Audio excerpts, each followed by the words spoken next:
Subscribe करें और bell दबाएं ताकि कोई खबर रह न जाए।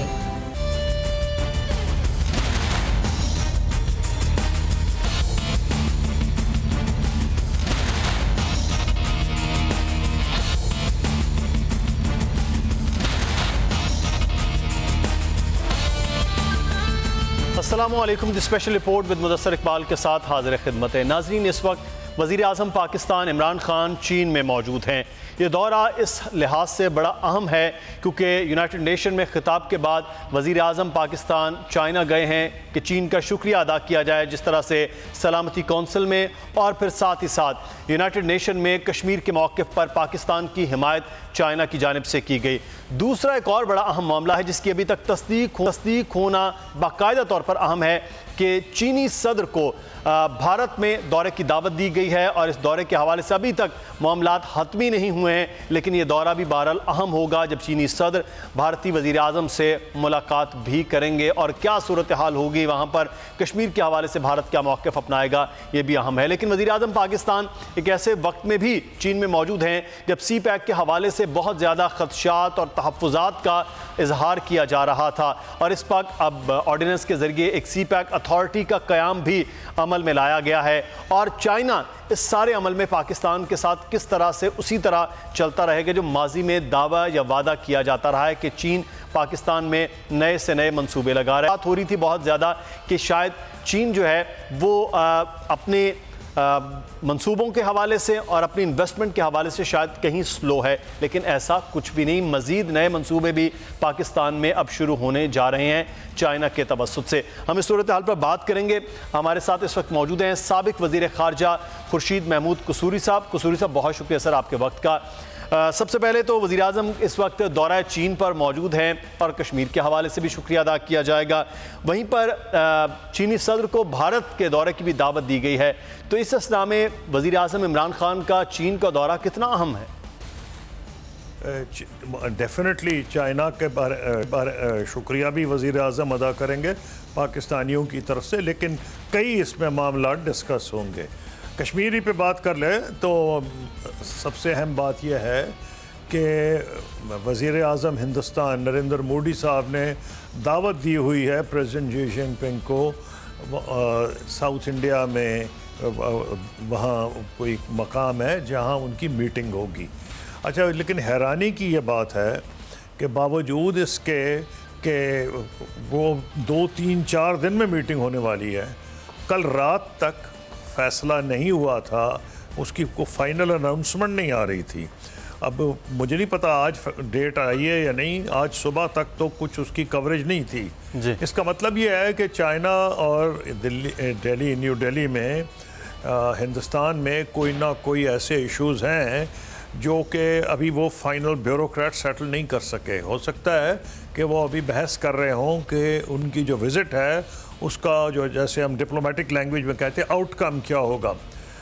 मैं नहीं कह रहा कि विज़िट नहीं होगी, लाइकली यही है कि विज़िट होगी, लेकिन ये ज़रूर हैरानी की बात है जिससे कुछ नज़र आ रहा है कि कुछ दोनों तरफ कोई मसाइल हैं कि वो विज़िट जो इतनी पहले की ऐलान की हुई है उसकी फ़ाइनल डेट्स आज तक ऐलान नहीं की गई, लेकिन हम इसी मफरूज़े पर काम करेंगे कि वो विज़िट होगी। सही।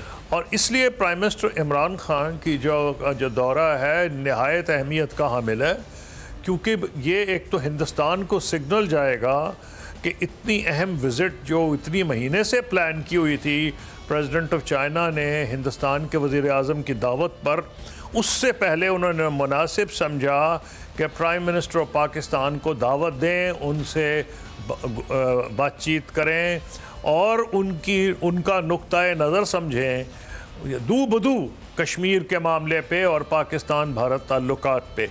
इसकी ये भी अहमियत है कि जब वो वहाँ जाएंगे तो हिंदुस्तान उनको एक, या मोदी साहब उनको एक यकतरफा बयानिया सुनाएंगे जिसमें वो यही बताएंगे कि वो तो सिर्फ कश्मीर की प्रोग्रेस के लिए कर रहे हैं, डेवलपमेंट के लिए कर रहे हैं, वगैरह वगैरह, और ये सब कुछ पाकिस्तान की वजह से हो रहा है। तो बहुत अच्छा है कि प्राइम मिनिस्टर इससे पहले ही जो भी मुमकिना दलाइल हैं वज़ीर आज़म हिंदुस्तान के, भारत के, उनको वो मुफस्सल जवाब दे देंगे। सही। वैसे तो चीन ने साबित किया है, सिक्योरिटी काउंसिल की जो मीटिंग अब के हुई है, बिल्कुल, और उसके बाद और यूनाइटेड नेशन जनरल असेंबली में जो उनके वजीर खारजा हैं वांग यी, उन्होंने जो वहाँ तकरीर की है उसमें भी कश्मीर का जिक्र किया है, जिसका भारत को बहुत गुस्सा है। लेकिन फिर भी ज़रूरी था कि first hand president of China, prime minister of Pakistan से सुने। तो मैं इसमें एक और चीज़ जो आपसे जानना चाहेंगे कसूरी साहब, वो है दौरा चीन से पहले जो है वो अब ये मामला है कि तालिबान पाकिस्तान में मौजूद थे, ज़ल्मे खलीलज़ाद के साथ उनकी मुलाकात भी हुई है, एक तरफ मुज़ाकरात रुके थे, दूसरा शुरू हो गए। चीन बड़ा अहम इस तमाम तर अमल में रोल है, तालिबान वहाँ भी जा चुके हैं, बातचीत वहाँ भी उनकी हो चुकी है। इस हवाले से भी आप समझते इस दौरे में बात होगी? अभी तालिबान यहाँ से होके गए हैं पाकिस्तान से, इससे पहले वो चाइना भी गए थे। अब यहाँ जब थे तो उन अमेरिका के जो नुमाइंदगी हो रही थी ज़ल्मे खलीलज़ाद की तरफ से, और उनकी मुमकिना मुलाकात, मैं मुमकिना इसलिए कह रहा हूँ कि उसको कंफर्म नहीं किया दोनों साइड्स ने, लेकिन ऐसी चीज़ों को कई दफ़ा कंफर्म किया नहीं जाता। तो जो मुमकिना मुलाकात हुई है इस्लामाबाद में, वो चाइना की लीडरशिप जानना चाहेगी कि लेटेस्ट पोजीशन क्या है, क्योंकि पाकिस्तान और चीन दोनों का कन्वर्जेंस, बल्कि मैं कहूँगा अमेरिका का भी इस हद तक कन्वर्जेंस है अफ़गानिस्तान में कि वहाँ स्टेबिलिटी आए। अफ़गानिस्तान, हमें तो कोई मुझे दलाइल देने की ज़रूरत नहीं है, 1979 से 1979 जब भी सोवियत यूनियन की इन्वेजन हुई है, 4 दहाइयाँ हो गई हैं। जब भी वहाँ गड़बड़ हो, जब भी वहाँ इंस्टेबिलिटी हो, अफ़गानिस्तान में बदअमनी हो, उसका असर लामहला पाकिस्तान पे पड़ जाता है। कश्मीर और जहाँ तक चीन का ताल्लुक है, उनके तो उन्होंने अपने ट्रुप्स स्टेशन किए हुए थे वाखान कॉरिडोर में, जो कि उनके बिल्कुल अफ़गानिस्तान और सिंकियांग के बॉर्डर पे हैं। तो मैं ये समझता हूँ कि बहुत दोनों ममालिक के लिए अहम है और अमेरिका के लिए भी अहम है कि अफ़गानिस्तान में स्टेबिलिटी हो। तो ये एक ऐसा एरिया जो तीनों मुल्कों की कन्वर्जेंस है। और prime minister of Pakistan president Trump से मिल के अभी आए हैं, तो चाइना के प्रेसिडेंट ये चाहेंगे कि प्राइम मिनिस्टर इन तीनों ये जो भी एक चीज़ सब आप कह रहे हैं अमेरिका का भी कंसर्न है, लेकिन अमेरिका और तालिबान के मुज़ाकरात ऐसे लग रहा था कि ये अब हतमी मराहले में दाखिल हो गए हैं, किसी भी वक्त दस्तखत हो सकते हैं, लेकिन फिर अचानक ये बहुत मामला पेचीदा हो गया और मामला अब ख़त्म होते हुए नज़र आ रहे हैं। आपको लग रहा है कि दोबारा से जब जैसे पाकिस्तान में ये मुज़ाकरात या बातचीत का अमल हुआ है, या आगे चलकर किसी नतीजे पे पहुंच पाएगा? जब ये ख़त्म हुए हैं, एक तो जब ये तकरीबन ये कहा जा रहा था कि किसी वक्त भी दोनों मुल्क दस्तखत कर देंगे, उस वक्त भी कुछ डिप्लोमेट्स नहीं, काफ़ी जो अमेरिकन एस्टेब्लिशमेंट कहलाई जा सकती है, एक अटलांटिक मैगज़ीन में 9 टॉप के फॉरेन पॉलिसी और सिक्योरिटी के एक्सपर्ट्स, जिनको मैं भी जानता हूं क्योंकि उनसे मेरी डीलिंग रही है जब मैं फॉरेन मिनिस्टर था, उन्होंने ये कहा था कि वो इसके ख़िलाफ़ नहीं है। ये जो हो रही थी ज़ल्मे खलीलज़ाद साहब की वसातत से अमेरिका की और तालिबान की बातचीत, उनको एतराज़ ये था कि वो समझते थे कि जो ये फ़ैसले हैं ये ऐलान होना चाहिए, जो दोनों ममालिक का अग्रीमेंट हो जाए। अग्रीमेंट अभी हुआ नहीं था क्योंकि कुछ इशूज़ पेंडिंग थे, अभी तालिबान की अफ़गान हुकूमत से बातचीत नहीं हुई थी, तो वो उनको इस पे एतराज़ था। लेकिन वो ये एतराज़ तो नहीं कर रहे थे कि जी इनसे बातचीत नहीं होनी चाहिए, क्योंकि सबको अमेरिका में भी अब अंदाज़ा है कि भाई 19 साल हो गए हैं, कोई रास्ता और है नहीं। तो मैं नहीं समझता कि हम कोई भी ऐसा शख्स का, वो डेमोक्रेटिक पार्टी से हो या रिपब्लिकन पार्टी से हो, उसका चाहे अमेरिकन एस्टेब्लिशमेंट से ताल्लुक़ हो, वो ये समझता है आज कि अमेरिका वहाँ मिलिटरीली अपने मकासद हासिल कर सकता है। सिर्फ एक ही तरीका है अमेरिका के क्या मकासद हो सकते हैं। देखिए जितना उन्होंने वहाँ खर्च किया है, उनका ब्लड एंड ट्रेजर वो कहते हैं अमेरिकन, $1 ट्रिलियन से ज़्यादा हो गया है।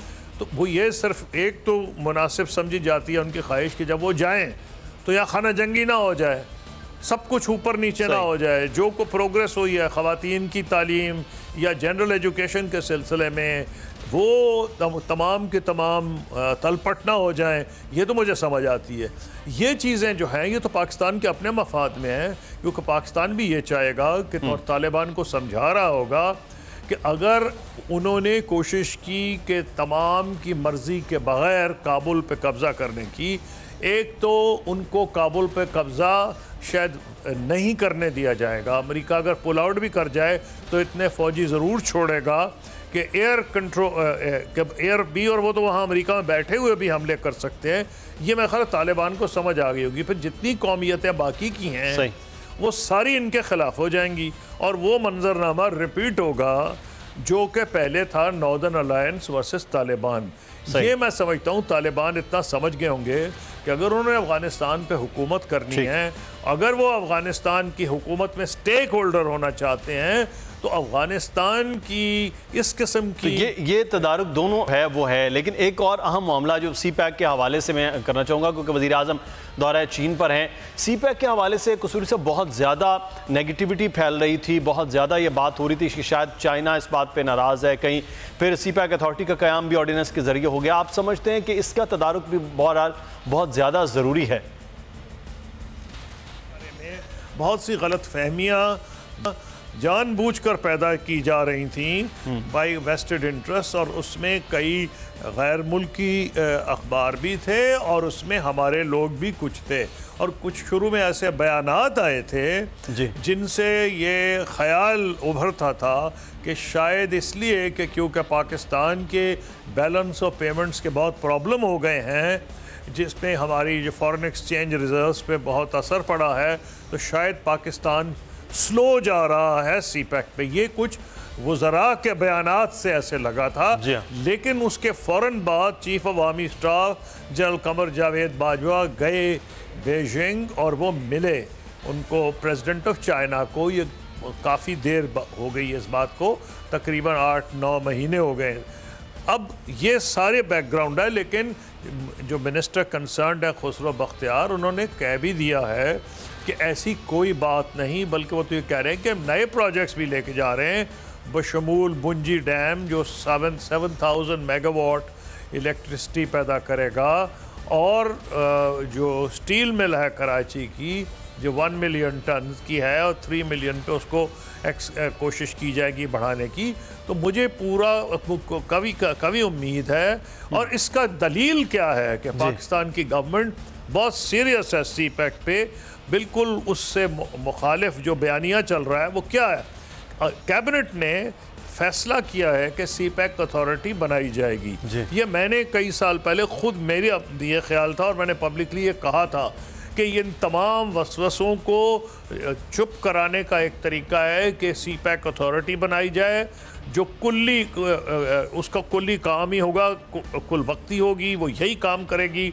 सी पैक के जितने प्रोजेक्ट्स हैं उनको ओवरसी करेगी, कोऑर्डिनेट करेगी। उसका ऐलान मेरा ख्याल है प्रेसिडेंशियल ऑर्डिनेंस भी आ गया है और वो भी बन गई है। तो ये जो डेवलपमेंट्स हैं ये पॉजिटिव डेवलपमेंट्स हैं, और मैं समझता हूँ कि प्राइम मिनिस्टर की जो विजिट चीन की है निहायत अहमियत की हामिल है। उसकी टाइमिंग भी और बड़ा मसला दरपेश है, और वो है FATF के हवाले से। पाकिस्तान भारत पूरी तरह से साजिशें पाकिस्तान के खिलाफ भी कर रहा है। एशिया पैसिफिक के जो नताइज थे वो काफ़ी हौसला अफजा थे। पाकिस्तान आपको लगता है कि अब ये फाइनल राउंड में कामयाब हो जाएगा FATF के मामलात में और उनको कायल करने में? देखिए, गवर्नमेंट ऑफ पाकिस्तान ने तो दयानतदारी से कोशिश की है। हम पाकिस्तानियों को भी नज़र आ रहा है, पहले जब नहीं होती थी हमारे अखबारात भी, हमारे तज्जिया निगार भी तनकीद करते थे, लेकिन अब तो हमें तो यही नज़र आ रहा है। और उसके अलावा जो रिपोर्ट आई है उसमें कहा गया है कि 40 में से 36 जो ऐसे उसके जो हैं सब आइटम्स या सब्जेक्ट्स या मौज़ूआत, उनके ऊपर प्रोग्रेस है। कईयों में बहुत ज़्यादा, कुछ में दरमियानी और कुछ में कम, लेकिन सिर्फ 4 ऐसे इश्यूज़ बताए गए हैं जिसमें अभी तक उनको वो प्रोग्रेस नहीं हुई जो कि बकौल उनके होनी चाहिए थी। तो उनकी जो अपनी रिपोर्ट आई है, अगर 40 में से 36 में प्रोग्रेस हो रही है ये ठीक है कि सारे को कंफ्यूज करने की कोशिश किया हिंदुस्तान के वज़ीर दिफा ने। उन्होंने राजनाथ सिंह ने जो बयान दिया है कि जी पाकिस्तान तो शायद FATF में चला जाएगा, ब्लैक लिस्ट में, मेरी तो अकल से बाहर है। बल्कि एक तो ये है कि वो एशिया पैसिफिक ग्रुप की क्यों चेयरमैन हैं भारत, तो एक लिहाज से कंप्लीट वायलेशन जो उनका ऑफिस है उसकी वो कर रहे हैं, क्योंकि वहाँ उनको इसलिए नहीं बिठाया गया कि पाकिस्तान हिंदुस्तान के जो मामलात हैं वो लाए जाएं। वो जो जॉब है, वह जो पोजीशन उनकी है, वो पोजीशन ये है कि एक न्यूट्रल पोजीशन की, तो न्यूट्रल तो कतर गए नहीं उन्होंने तो। अब देख रहे हैं कि पाकिस्तान अपनी क्या कोशिशें करते हैं और FATF में मामलात क्या होते हैं। लेकिन आखिर में कश्मीर के हवाले से बड़ा अहम मामला है कि 2 माह से ज़ायद का वक्त गुजर गया। इंटरनेशनल फोरम पर बहुत ज़्यादा बात भी की गई, वज़ीर आज़म ने तकरीर की, बहुत ज़्यादा लिखा भी गया, तमाम ममालिक बात भी कर रहे हैं, लेकिन उसके बावजूद कर्फ्यू भी नहीं उठाया जा रहा है। इसकी क्या बुनियादी वजह लग रही है? देखिए, उनको ये बात पता चल गई है कि ज़रा सी भी वो रिलैक्सेशन करते हैं, और ये नज़र आ रहा है क्योंकि बैन अल-अक़वामी प्रेशर बेइंतहा है और कोई इंडिया को अब सपोर्ट नहीं कर रहा, बल्कि इंडियन सुप्रीम कोर्ट पे अब तो इतराज़ात हो रहे हैं। यानी आम तौर पर सुप्रीम कोर्ट पे इतराज़ात नहीं होते। इकोनॉमिस्ट ने, मैं आज ही पढ़ रहा था, अपने इदारिये में लिखा है कि वो तकरीबन लफ्ज़ डिसग्रेस का यूज़ किया गया। मैं हैरान हो गया कि वो बहाने बना बना के इसको डिले कर रहे हैं। और मैं आपको बताऊं कि ये जो मामला है कॉन्स्टिट्यूशनल, ये सिर्फ कश्मीर के लिए नहीं, भारत की जो अपनी कॉन्स्टिट्यूशनल यूनिटी है, क्योंकि यूनियन ऑफ इंडियन स्टेट्स है, ये उसके लिए बहुत इंपॉर्टेंट है। और प्राइम मिनिस्टर और जो सुप्रीम कोर्ट ऑफ इंडिया है वो किनारा कशी कर रहा है, और मैं समझता हूँ कि इसकी भारी कीमत सुप्रीम कोर्ट को भी अदा करनी पड़ेगी। उसकी रेपुटेशन भी जो है एट स्टेक, और हिंदुस्तान के चोटी के वकला खुद उस पर तनकीद कर रहे हैं। लेकिन सुप्रीम कोर्ट की बात तो एक तरफ गई। एक बात वाज़ेह है कि 21वीं सदी में अब जिस नहज पे कश्मीर की तहरीक आज़ादी पहुँच चुकी है, दुनिया की कोई ताकत जी उनको अब दबा नहीं सकती। देखें, लोग आम तौर पर यह कहा जाता है कि फ़लस्तीनी जो हैं उनका एग्ज़ाम्पल दिया जाता है, जी उनका भी बेचारे को जस्ट कॉज था, उनका क्या हुआ, अरब ममालिक उनको ना छुड़ा सके तो पाकिस्तान की क्या मदद करेंगे। तो एक फ़र्क है जो मैं समझता हूँ याद रखना चाहिए, वो ये है कि अरब ममालिक में एक मजबूत मुल्क जिसकी फ़ौज बड़ी थी वो था मिस्र। मिस्र ने जब कैंप डेविड पे मुआहिदा हो गया प्रेसिडेंट क्लिंटन के दौर में, उसके बाद हाथ खींच लिया। जब से मिस्र ने हाथ खींच लिया, अफेक्टिवली मिलिट्री ऑप्शन और मिलिट्री सपोर्ट उनको नहीं रही। जहाँ तक पाकिस्तान का ताल्लुक़ है, पाकिस्तान के लिए कश्मीर बहुत इम्पोर्टेंट है। कायदे आज़म ने वैसे ही नहीं कहा था कि जी कश्मीर के बारे में कि हमारी शहरा गया। असली बात आपको तमाम दरिया पाकिस्तान अपनी बहरहाल पूरी कर रहा है और पूरी तरह से सपोर्ट भी कश्मीरियों के साथ है। बहुत शुक्रिया खुर्शीद महमूद कसूरी साहब हमारे साथ मौजूद थे, साबिक वज़ीर ख़ारजा, और दौरा चीन के हवाले से और कश्मीर की सूरत हाल के हवाले से हमने आपको आगाह किया।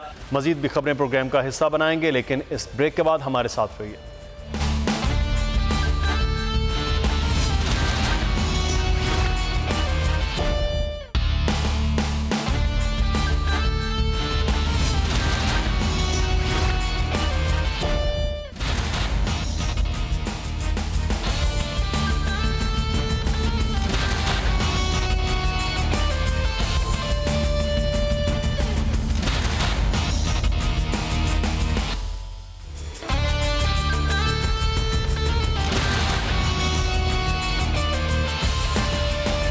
ब्रेक के बाद आपको खुश आमदीद कहते हैं। नाज़रीन, 8 अक्टूबर 2005 पाकिस्तान में तबाहकुन ज़ल्ज़ला और पूरे पाकिस्तान में सोग और दुख की वो फ़ज़ा थी जब शिमाली इलाका जात में, खैबर पख्तूनख्वा में और आज़ाद कश्मीर में इस ज़ल्ज़ले से हज़ारों अफराद मुतासर हुए, सैकड़ों अफराद जो है वो अपनी जान से हाथ धो बैठे और करोड़ों रुपए, अरबों रुपए की मालियत का नुकसान भी हुआ। लेकिन 14 बरस बीत जाने के बावजूद ये सूरत हाल है कि वो लोग अब तक अपने घरों में और ज़हनी तौर पर सुकून में नहीं आ पाए हैं।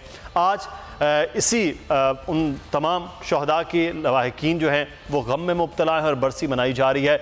मुजफ्फराबाद उस वक्त मरकज़ रहा था इस तमाम तर अमल का, तो इस वक्त वज़ीर आज़म आज़ाद कश्मीर राजा फ़ारूक हैदर हमारे नुमाइंदे के साथ मौजूद हैं, बिशारत मुग़ल के साथ। जी बिशारत, क्या कहना है वज़ीर आज़म आज़ाद कश्मीर का आज के दिन के हवाले से? जी बिल्कुल, आज 8 अक्टूबर 2005 का जो सानिया है उसको 14 साल मुकम्मल हो चुके हैं। वज़ीर-ए-आज़म आज़ाद कश्मीर राजा मोहम्मद फ़ारूक हैदर खान साहब इस वक्त हमारे साथ मौजूद हैं। जनाब वज़ीर-ए-आज़म, सबसे पहले तो आपका शुक्रिया, आपने टाइम दिया।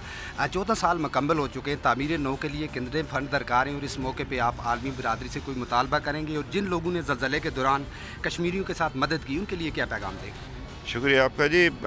अभी थोड़ी देर पहले यही बताया था कि 1300 मनसूबा जात हैं जिस पर काम शुरू नहीं हो पाया, 901 पर जारी है, 2000 मुकम्मल होने को है, 4500 मुकम्मल कर लिए हैं, 39 अरब रुपया मज़ीद दरकार है इनको मुकम्मल करने के लिए। तो हुकूमत पाकिस्तान से भी दरख्वास्त है और बाकी बैनुल-अक़वामी एजेंसियों से भी हम रब्ता कर रहे हैं कि वो इसमें हमारी मदद करें ताकि हम जो है ख़ासतौर एजुकेशन और हेल्थ के जो मसाइल हैं या पीने के पानी हैं या आपाशी के लिए जो हमारी नहरें छोटी छोटी जिनको हम कूले कहते हैं, इनको जो है ना वो मुकम्मल किया जा सके। दूसरी आपसे जो गुजारिश है वो ये है कि जो कुछ लाइन ऑफ कंट्रोल जिसको हम सीज़फायर लाइन कहते हैं उसकी जानब जो कुछ हो रहा है, हमारा दिल खून के आंसू रो रहा है कि कश्मीरी क्या चाहते हैं, कश्मीरी राय शुमारी चाहते हैं ताकि ये सारे मामला जो हैं ये एक जाकर एक एंड पॉइंट है, एंड गेम होती है ना, एक एंड पॉइंट है जो हमारा हदफ है जो हमारा वो उसके ऊपर पहुंच सकें। जी बात हुई वज़ीर-ए-आज़म आज़ाद कश्मीर राजा मोहम्मद फ़ारूक हैदर खान से, जिनका कहना है कि आज 8 अक्टूबर 2005 का दिन है, हमारे जो दिल वो बहुत गमगीन है और हम आज़ाद कश्मीर का जो भी स्ट्रक्चर तबाह हुआ है उसकी बहाली के लिए भरपूर इकदाम कर रहे हैं। दूसरी जानिब वज़ीर-ए-आज़म आज़ाद कश्मीर का ये भी कहना था कि आज हमारे जो गम हैं वो इस वक्त डबल हो चुके हैं, 2 माह से ज़ायद अरसा हो चुका है मज़लूम कश्मीरी अपने घरों में कैद है, हम उनके लिए भी बहुत परेशान हैं। इस मौके पे वज़ीर-ए-आज़म आज़ाद कश्मीर ने अक़वाम मुत्तहिदा और आलमी बरादरी से मुतालबा किया है कि वो कश्मीरियों को उनका बुनियादी हक़ आज़ादी देने के लिए अपना किरदार अदा करें। बहुत शुक्रिया बिशारत मुग़ल, हमें मुज़फ़्फ़राबाद से रिपोर्ट कर रहे थे। वज़ीर आज़म आज़ाद कश्मीर के साथ मौजूद थे। आज के दिन के हवाले से बात हो रही थी, लेकिन गुज़श्ता माह फिर से कश्मीर में ज़लज़ला आया और इस ज़लज़ले की सूरत हाल ये है कि अब तक लोग अपने घरों में नहीं जा सके क्योंकि इमारतें मखदूश हो चुकी हैं और खौफ की फ़िज़ा अब भी कायम है। लोग टेंटों में ज़िंदगी गुजार रहे हैं। ताज़ा तरीन सूरत हाल आज की जानेंगे, हमारे साथ मौजूद हैं हमारे नुमाइंदे एडी जो इस वक्त मीरपुर गए हैं। एडी, क्या सूरत हाल है? लोग मुतमईन हैं जो NDM में इस वक्त काम कर रहा है और मौसम भी आगे सर्द हो रहा है, क्या सूरत हाल इस वक्त दरपेश है इन लोगों को? जी मीरपुर आज़ाद कश्मीर में 24 सितंबर की शाम आने वाले ज़लज़ले के बाद जहां पाकिस्तान आर्मी और NDM ने रेस्क्यू का काम किया, ज़ख्मियों को हॉस्पिटल्स में पहुंचाया और फौरी उनको तिबी इमदाद भी दी, उसके साथ साथ उनकी रिलीफ का काम भी शुरू किया, उनको राशन दिया और टेंट भी दिए। लेकिन इसके बावजूद भी आज हम समवाल शरीफ में मौजूद हैं, हमारे साथ ज़लज़ला मुतासरीन मौजूद हैं जिनको टेंट भी दिए गए और उनकी इमदाद भी अभी जारी है, लेकिन इस वक्त तक घरों में चेक नहीं मिले। हम उनसे बात करते हैं कि बारिशों और सर्दियों का सीज़न आने वाला है, एक टेंट में वो किस तरह गुजारा कर रहे हैं? जी बाजी गरीब आ, मस्कीन आ, कोई नहीं गुजारा करनी नहीं होता पेके के टेंटा चो। NDMA की तरफ से आप लोगों को टेंट भी दिए गए हैं, तो किस तरह टेंटों में आप लोग इन दिनों में? सर्दियों कोई नहीं गुजारा हो सकता, ना बिस्तरे रह ना कुछ, मकान पाजी टूट गया।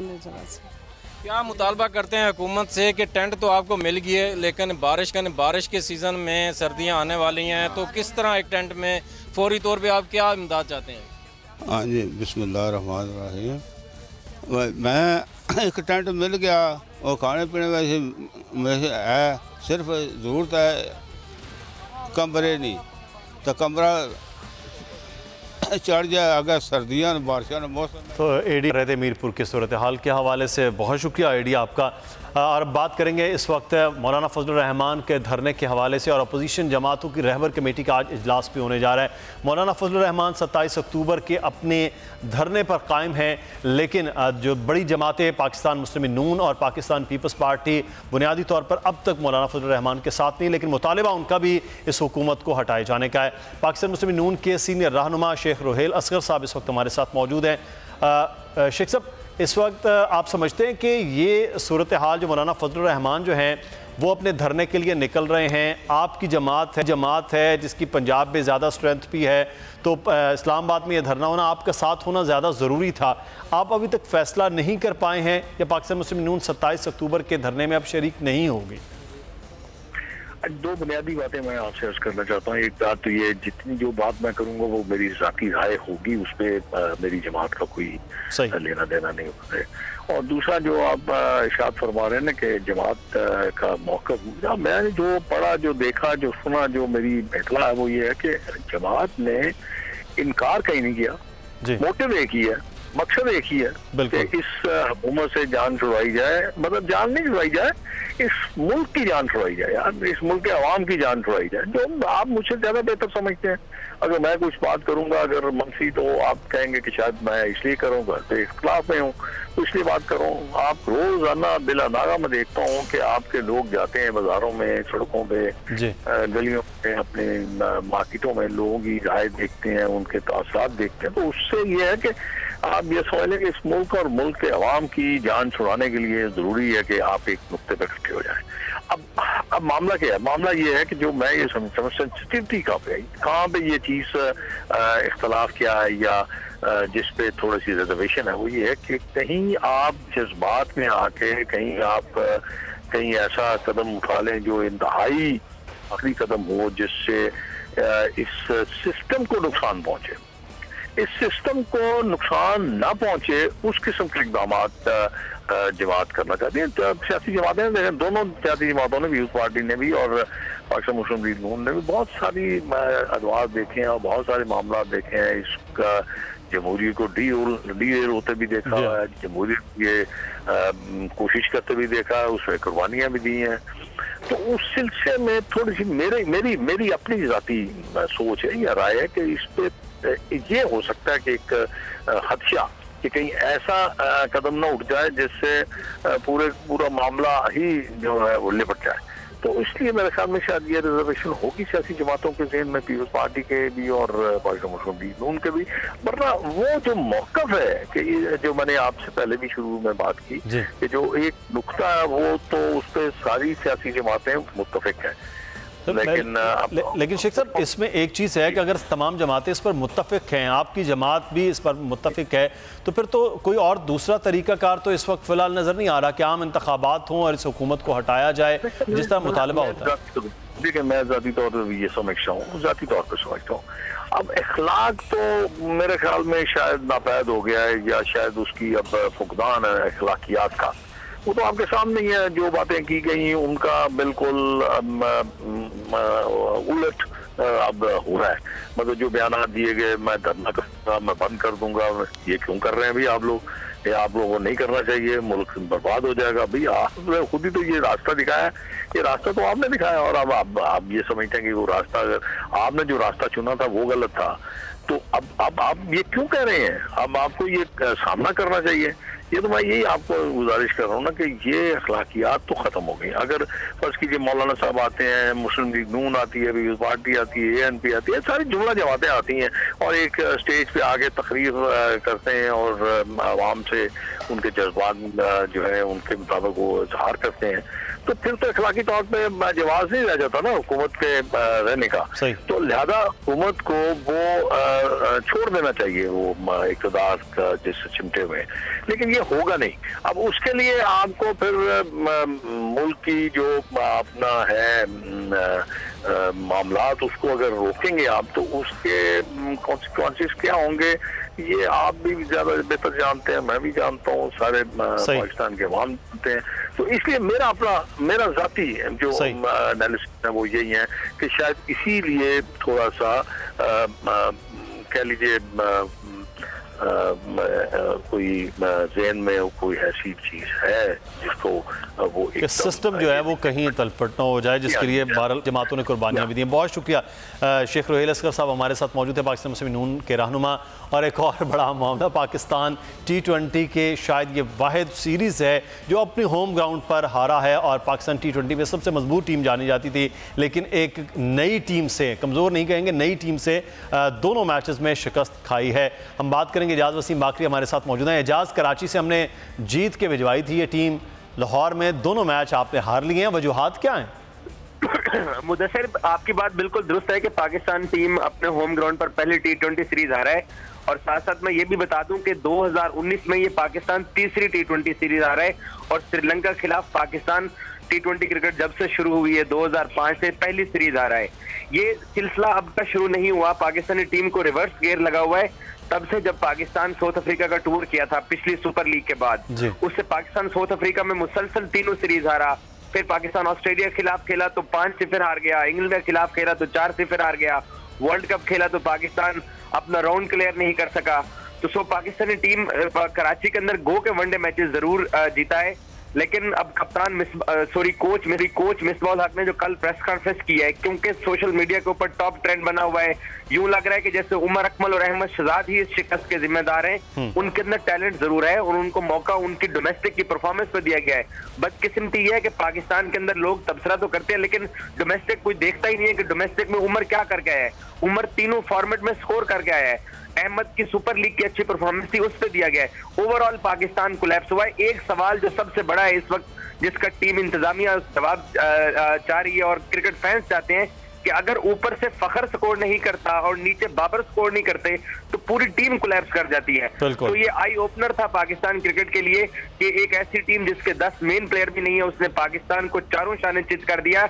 हमारी बॉलिंग एक्सपोज हुई, हमारे अभी आपके फुटेज जो चला रहे हैं ये डिसिल्वा एक्सक्यूज मी, इस लड़के ने जो गुगली करवाई है, एक ओवर के अंदर 3 पाकिस्तानी बैट्समैन उनको बोल्ड ही कर दिया। तो हमें बहुत कुछ जो है ना वो ठीक करने की जरूरत है, और ये बहुत आई ओपनर है पाकिस्तान। बिल्कुल, आप देख रहे हैं कि चीफ कोच जो अगले आने वाले वक्त में टीम के हवाले से वो क्या मामला करते हैं, क्योंकि बड़ी सीरीज आगे आने हैं तो उसमें पाकिस्तान की क्या तैयारी। तो बहुत शुक्रिया एजाज वसीम आपका। प्रोग्राम से मुदस्सिर इकबाल को इजाज़त दीजिए, कल फिर हाजिर होंगे। अल्लाह हाफ़िज़।